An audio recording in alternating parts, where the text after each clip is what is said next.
चलिए बात करेंगे यूपी की, जहां पर यूपी में कड़ाके की ठंड पड़ रही है और सर्द हवाओं से पहाड़ी इलाकों जैसे कि टिटरन वहां पर और भी ज्यादा बढ़ गई है। सीएम योगी आदित्यनाथ ने 5 जनवरी तक स्कूल कॉलेज बंद रखने के आदेश जारी किए हैं। वहीं आज सुबह आगरा समेत 35 जिले कोहरे की चपेट में आके आके दिखे। बताते हैं आपको ये भी हम चले कि यहाँ पर विजिबिलिटी जो है वो 10 मीटर तक सिमट गई है और कई जगह सड़कें सुनसान दिखाई दी। कोहरे के चलते वाराणसी समेत तमाम रेलवे स्टेशनों पर 70 से ज्यादा ट्रेनें 2 से 14 घंटे तक देरी से चली।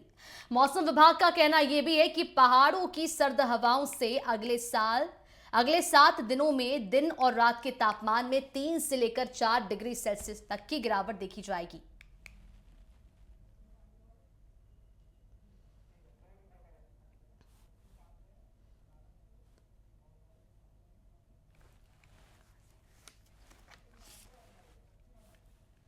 और इसी पूरे मामले पर हमारे साथ 2 रिपोर्टर्स जुड़ चुके हैं। सचिन पांडे हमारे साथ जुड़ चुके हैं और नरेश भी हमारे साथ जुड़ चुके हैं। सचिन, सबसे पहले आपका रुख करूंगी। जिस तरह से उत्तर प्रदेश में ठंड का कहर देखा जा रहा है, मौसम विभाग ने क्या कुछ अलर्ट जारी किया है ठंड को लेकर?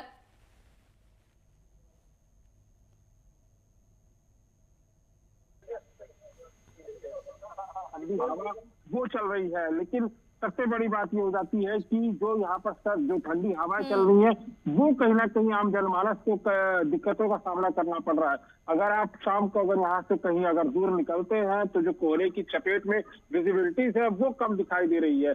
लगातार प्रशासन भी इस चीज का अलर्ट कर रही है कि यहाँ पर जितने भी अगर कोई जरूरी काम है तभी घर से बाहर निकले, क्योंकि सर्द हवाएं हैं और सर्दी हवा में कहीं ना कहीं ऐसा ना हो कि कोई दिक्कतों का सामना करना पड़े।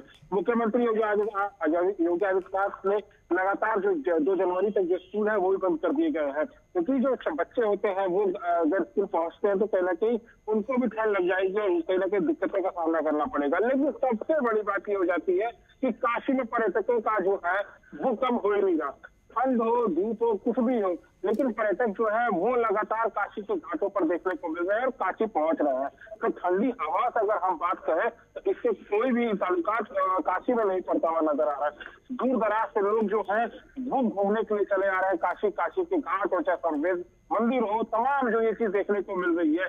ट्रेनें लेट है चलेगा, ये जो यात्री आ रहे हैं उनका यही मानना है कि ट्रेन लेट तो चलेगा लेकिन काशी में बाबा विश्वनाथ जी का दर्शन करेंगे। तो ये सारी चीजों के बीच में ठंड की जो चपेट है वो तो चली रही है। ट्रेनें भी जो है वो भी कहीं ना कहीं लेट होती हुई नजर आ रही है, लेकिन जो सैलानी है वो घाटों पर देखने को मिल रहे हैं लगातार कितने भी ठंड है, लेकिन जो यहाँ पर दूर दराज से लोग जो टूरिस्ट होते हैं वो पहुंचते हुए नजर आ रहे हैं।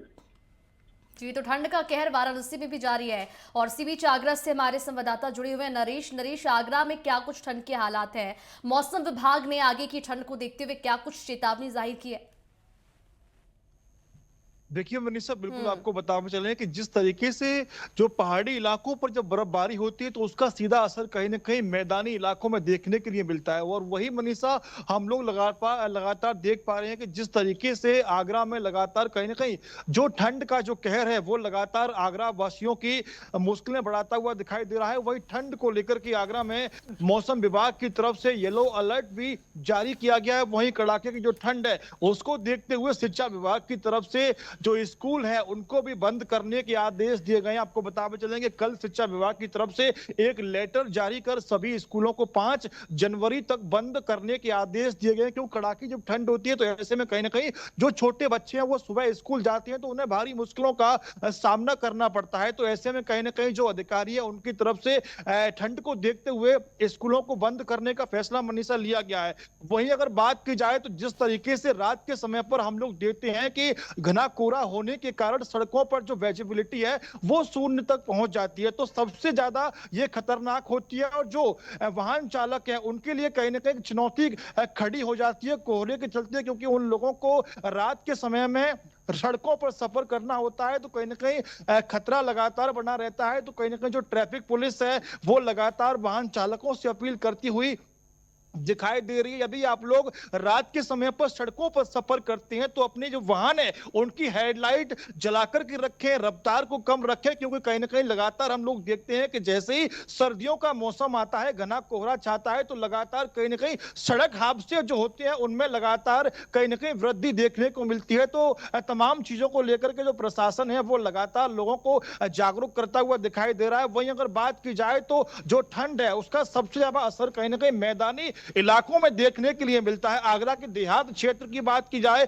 तो देहात क्षेत्र में जो खेतों में काम करने वाले जो किसान होते हैं, मजदूर होते हैं मनीषा, उन लोगों को सबसे ज्यादा मुश्किलों का सामना करना पड़ता है। हम लगातार कई दिनों से देख रहे हैं कहीं ना कहीं जो गलन भरी जो सर्दी है वो लोगों की लगातार मुश्किलें बढ़ाती हुई दिखाई दे रही है। अभी भी हम लोग यहाँ पर मौजूद हैं, चारों तरफ कहीं ना कहीं जो कोहरा है वो स्टार्ट हो चुका है। जो ठंड है वो लगातार आगरा वासियों की मनीषा मुश्किलें बढ़ाती हुई दिखाई दे रही है। एक तरफ जिस तरीके से हम लोग देख पा रहे हैं ठंड के चलते प्रशासन भी अलर्ट मोड पर दिखाई दे रहा है। उत्तर प्रदेश के मुख्यमंत्री भी साफ आदेश देते हुए दिखाई दे रहे हैं। कड़ाके की ठंड है, ऐसे में यदि कोई भी व्यक्ति, प्रशासनिक जो टीम है उसको अलर्ट पर रखा गया है। कोई व्यक्ति अगर फुटपाथ पर सोता हुआ मिलता है तो उन लोगों को वहां से उठाकर के रैन बसेरे में पहुंचाया जाए, क्योंकि कहीं ना कहीं ऐसी घटनाएं सामने आती है कि ठंड से लोगों की मौत तक हो जाती है। तो ऐसे में कहीं ना कहीं मुख्यमंत्री योगी आदित्यनाथ के आदेश के बाद रैन बसेरों की व्यवस्था की गई है। मनीषा, बिल्कुल नरेश, लौटूंगी आपके पास। फिलहाल हमारे साथ वाराणसी से सचिन भी जुड़े हुए हैं। सचिन, किस तरह के हालात वहां पर देखे जा रहे हैं,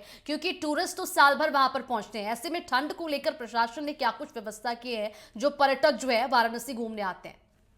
बिल्कुल, देखिए मनीषा, मैंने पहले भी ये चीज कही कि पर्यटक रुक नहीं रहे हैं। पर्यटक लगातार काशी में चले आ रहे हैं और उनकी ये आस्था कही जाती है। बाबा विश्वनाथ की नगरी काशी में जब पहुंचते हैं तो ठंड हो चाहे गर्मी हो चाहे लू हो, उससे कोई असर नहीं पड़ता। उनको ये पता है कि बाबा ने बुलाया है तो कोई दिक्कत नहीं है। लेट हो रही है ट्रेनें, जो दिल्ली बम्बई से ट्रेनें आ रही है, लेकिन उससे भी कुछ फर्क नहीं पड़ रहा है। स्टेशन की अगर हम बात करें तो स्टेशनों में लगातार प्रशासन ने अपनी तैनाती कर रखी है। कोई भी ऐसी समस्या, क्योंकि स्टेशन के बगल में भी रैन बसेरों की सुविधा भी दे रखी है, क्योंकि कई ऐसे यात्री होते हैं कि जो उतरते हैं, और क्योंकि काशी में इस समय होटल जो है वो पूरे फुल है, क्योंकि लगातार हम कह सकते हैं अभी जो कुछ दिन पहले न्यू ईयर बीता उसके बाद से सैलानी अभी भी यहाँ पर रुके हुए हैं। तो नहीं है तो रैन बसेरों में भी रुक सकते हैं, ऐसा प्रशासन ने व्यवस्था कर रखी है। बता दें कि लगातार घाटों पर भी आरती देखने के लिए पूरा जल सैलाब जो है वो उभरता हुआ नजर आ रहा है। उड़ीसा, महाराष्ट्र, कह सकते हैं गुजरात, वहां से भी धीरे धीरे। सचिन, रैन बसेरों की आप बात कर रहे हैं, रैन बसेरों में किस तरह की व्यवस्था प्रशासन की ओर से की गई है? जो भी श्रद्धालु पर्यटक वहां पर पहुंचते हैं उनके रहने के लिए किस तरह के इंतजाम रैन बसेरों में देखे जा रहे हैं? देखिए, अगर बात है रैन बसेरों की तो रैन बसेरों में भी नगर निगम की पूरी तैनाती है। लगातार नगर निगम के जो अधिकारी हैं वो इसकी पल पल की अपडेट ले रहे हैं, क्योंकि रैन बसेरों में इस समय ठंड की कड़ाके की ठंड है।